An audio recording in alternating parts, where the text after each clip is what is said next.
I always tell people weeds are like babies, easier to prevent than they are to get rid of. Let's talk pre-emergents, how they work, and which one you should be using. How most pre-emergents work is a little weed seed comes and it lands on the ground, it hits the soil, and when it germinates, it throws out roots. Those roots tack into the soil, and it becomes a big weed. When that little weed seed throws out those roots, a pre-emergent stops it by pruning the roots and stopping it from ever tacking into your soil. By pruning the roots, you stop the energy in the seed before it ever becomes a plant. The best pre-emergent on the market is Specticle Flow with its active ingredient, indaziflam. Specticle will do the best job out of any other pre-emergent controlling weeds in your turf. This is the one I use for my fall pre-emergent application. The reason I use Specticle in the fall is it's going to do the best job controlling POA.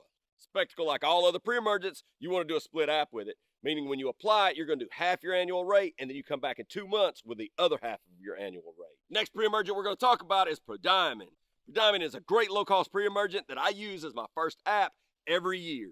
When you apply prodiamine, the active ingredient in Barricade, you want to make sure you've got this out before soil temperatures get to 55 degrees. 55 degrees is when those weed seeds start germinating and tacking into your soil.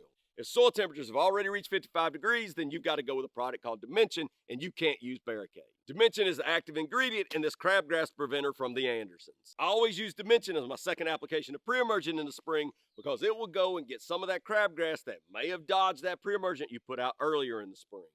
We're focusing on crabgrass with our spring pre-emergents because crabgrass is so hard to deal with once it germinates and grows. You don't catch it at the right stage, you're going to have to make multiple applications with a post-emergent to control it. So before you go through that headache, make sure your pre-emergent's doing all the work it can.